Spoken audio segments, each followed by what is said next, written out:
اعوذ باللہ من الشیطان الرجیم بسم اللہ الرحمن الرحیم وَإِذَا بَدَّلْنَا آیَةً مَكَانَ آیَةٍ وَاللَّهُ أَعْلَمُ بِمَا يُنَزِّلُ قَالُوا إِنَّمَا أَنْتَ مُفْتَرٍ بَلْ أَكْثَرُهُمْ لَا يَعْلَمُونَ صدق اللہ العظیم۔ عزیز طلباء و طالبات و سامعین و سامعات، سورۃ النحل کے مضامین ہم پڑھ رہے ہیں، اور یہ اس سورہ مبارکہ کی آیت نمبر 101 ہے۔ یہاں یہ بات ارشاد فرمائی جا رہی ہے کہ وَإِذَا، اور جب بدلنا، ہم بدلتے ہیں، آیتاً، کوئی حکم، کوئی آیت، مکانہ، جگہ، آیتن، اس آیت کی، اس حکم کی، واللہ، اور اللہ، عالم، خوب جانتا ہے، بما، اس کو جو، ینزل، وہ نازل کرتا ہے، قالو، وہ کہتے ہیں، انما، اس کے سوا نہیں، انت، تو، مفتر، گھڑ لینے والا، بلکہ اکثرہم، ان میں اکثر، لا یعلمون، علم نہیں رکھتے۔ وَإِذَا بَدَّلْنَا آیَةً مَكَانَ آیَةٍ، اور جب ہم کسی حکم کو بدل کے اس کی جگہ دوسرا حکم لے آتے ہیں،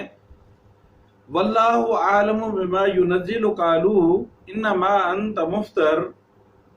اور اللہ اس حکم کے بدلنے کی حکمت بہتر جانتا ہے جو وہ نازل کرتا ہے، تو یہ مشرک یا کافر لوگ کہنے لگتے ہیں، انما انت مفتر، نبی کریم صلی اللہ علیہ وسلم کے بارے میں یہ الزام لگاتے ہیں کہ تم تو مفتر ہو، بات گھڑ لیتے ہو، بل اکثرہم لا یعلمون، بلکہ ان میں سے اکثر اس کا علم ہی نہیں رکھتے۔ اس آیت مبارکہ کے اندر مشرکین اور مشرکین مکہ، چونکہ یہ آیات مکہ میں نازل ہوئیں، مشرکین مکہ کے ان لوگوں کے اعتراض کا جواب دیا جا رہا ہے جو نبی کریم صلی اللہ علیہ وسلم پر قرآن حکیم کے معاملے میں کیا کرتے تھے، اور اعتراض یہ تھا کہ آپ ایک حکم کی جگہ پہ دوسرا حکم، ایک آیت کی جگہ پہ دوسری آیت لے آتے ہیں۔ گویا ان کا کہنا تھا کہ آپ تو یہ کلام گھڑ لیتے ہیں۔ مفسرین نے اس کا ایک اور مفہوم بھی بیان کیا ہے، وہ یہ ہے کہ تورات، زبور اور انجیل میں جو احکامات آ چکے تھے، ان احکامات کے بدلے میں قرآن حکیم کے اندر احکامات کو تبدیل کیا گیا۔ تو جب تبدیل کر کے حکم آئے تو وہ یہ اعتراض کرنے لگ گئے کہ پہلے بھی تو خدا کے حکم تھے، اور اگر یہ خدا کا کلام ہے اور آپ پہ اللہ کی طرف سے نازل ہوتا ہے تو اللہ نے ان پہلے حکموں کو کیوں بدلا ہے؟ یہ مختلف قسم کے ان کے اعتراضات جو قرآن حکیم پہ تھے، رب العالمین نے ان اعتراضات کو یہاں پہ نقل کیا۔ یہ ایک اعتراض کہ انت مفتر، آپ ان آیات کو گھڑ لیتے ہیں۔ اب مکی صورتوں پہ اگر غور کیا جائے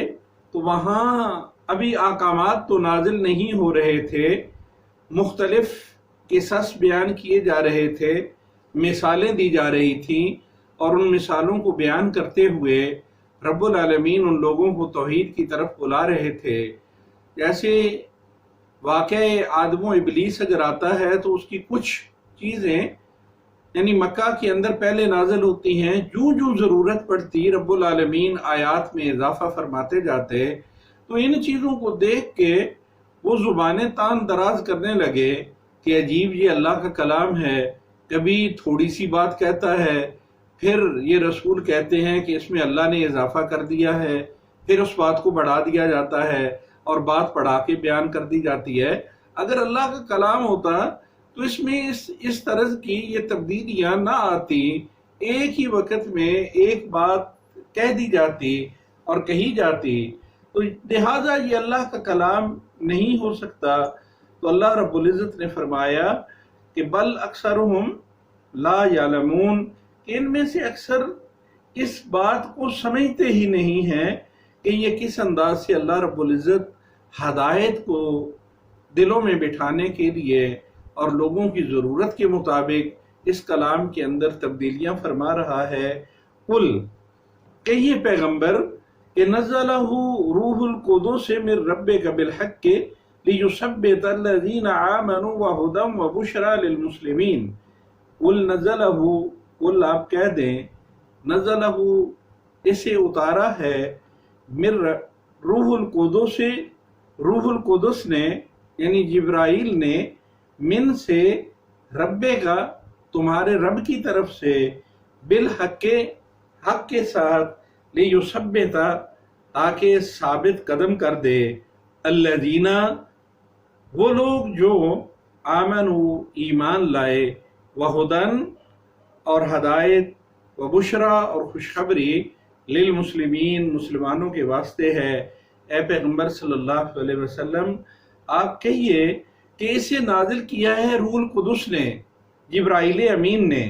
آپ کے رب کی طرف سے، اور حق کے ساتھ نازل کیا ہے تاکہ وہ ثابت قدم رکھے اہل ایمان کو، اور یہ قرآن ہدایت اور خوشخبری ہے فرما برداروں کے لیے۔ قل نزلہ روح القدس من ربک، یہاں یہ بات ارشاد فرمائی جا رہی ہے کہ روح القدس سے مراد جبرائیل امین ہے، کہ اسے اللہ کے مقرب وحی لانے والے فرشتے نے اللہ کے حکم سے نازل کیا ہے، اور یہ خدا کی شریعت کو اسی صورت میں لے کے آیا ہے جو یہود و نصارہ اور مشرکین بنی اسرائیل کی تمام ملاوٹوں سے پاک ہے۔ ان ملاوٹوں کو اس نے دھو ڈالا ہے اور ان ملاوٹوں سے پاک کر کے اس قرآن حکیم کو لایا ہے، اور اس کے لانے کا مقصد یہ ہے لِيُثَبِّتَ الَّذِينَ آمَنُوا۔ یہی مضمون سورہ الفرقان کے اندر رب العالمین نے اس انداز سے بیان فرمایا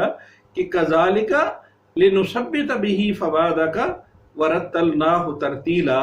تاکہ ہم اسے مضبوط کریں اس کے ساتھ آپ کے دل کو، اور اسی لیے ہم نے اسے ٹھہر ٹھہر کے پڑھ سنایا ہے، یعنی وہ دین کو اس کی خالص اور بے آمیز صورت میں دیکھ کر مطمئن ہو جائیں کہ ان کے رب کی طرف سے یہ حق نازل ہوا ہے، اور ان سننے والوں کے پائے استقلال میں کوئی لغزش نہ آنے پائے۔ وَهُدًى وَبُشْرَى لِلْمُسْلِمِينَ، اور یہ قرآن نری ہدایت ہے، صاف ہدایت ہے، اور بشارت خوشخبری ہے للمسلمین، لیکن خوشخبری ان کے لیے ہے جو اس قرآن حکیم کی تعلیمات کو تسلیم کرتے ہیں اور اسے منزل من اللہ اور جبرائیل امین کا لایا ہوا اور حق اور سچ کلام تسلیم کرتے ہیں۔ وَلَقَدْ نَعْلَمُ أَنَّهُمْ يَقُولُونَ إِنَّمَا يُعَلِّمُهُ بَشَرٌ لِسَانُ الَّذِي يُلْحِدُونَ إِلَيْهِ أَعْجَمِيٌّ وَهَذَا لِسَانٌ عَرَبِيٌّ مُبِينٌ۔ وَلَقَدْ اور تحقیق، نعلم جانتے ہیں ہم، انہم کہ وہ، یقولون کہتے ہیں، انما اس کے سوا نہیں، یعلمہ سکھاتا ہے، بشر اس کو ایک بشر ایک آدمی، لسان زبان، الذی جو کہ یلحدون کجراہی کرتے ہیں، نسبت کرتے ہیں، الیہ اس کی طرف، اعجمی وہ تو ایک عجمی ہے، وہذا اور یہ، لسان زبان ہے اس کلام کی، عربی مبین عربی مبین واضح اور کھلی عربی۔ اور بلا شبہ ہم جانتے ہیں کہ یہ لوگ کہتے ہیں کہ محمد صلی اللہ علیہ وسلم کو ایک آدمی سکھاتا ہے، اور جس آدمی کی طرف یہ نسبت کرتے ہیں وہ آدمی تو عجمی زبان رکھنے والا ہے، اور یہ قرآن تو صریح عربی کے اندر نازل کیا گیا ہے۔ اس آیت مبارکہ کے اندر مشرکین مکہ کے ایک اور اعتراض کا جواب دیا جا رہا ہے۔ وہ یہ اعتراض کیا کرتے تھے کہ یہ قرآن کریم جو ہے محمد الرسول اللہ فلاں اجمی 3-4 اجمی جو رہتے تھے مکہ کے اندر، کہ ان اجمیوں کے پاس جا کے سیکھ آتے ہیں، انہیں تورات اور زبور آتی ہے، وہ اس کو عربی کے اندر ترجمہ کر کے انہیں دے دیتے ہیں۔ تو رب العالمین نے فرمایا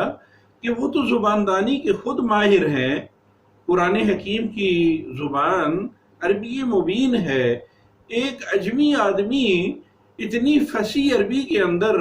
کیسے باتیں کر سکتا ہے؟ جن لوگوں کی طرف یہ منسوب کر رہے ہیں ان کی تو مادری زبان عربی ہے ہی نہیں، وہ مادری طور پہ اجمی زبان رکھتے ہیں، اور قرآن حکیم صریح عربی زبان کے اندر ہے۔ کیا ان عاموں کو یہ بات سمجھ نہیں آ رہی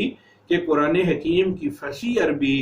اس کے ساتھ تو یہ زباندانی کے ماہر اور خود کو عرب کہنے والے، فصیح اللسان کہنے والے، اگر انہیں شک ہے تو اس کے مقابلے میں کوئی ایک آیت،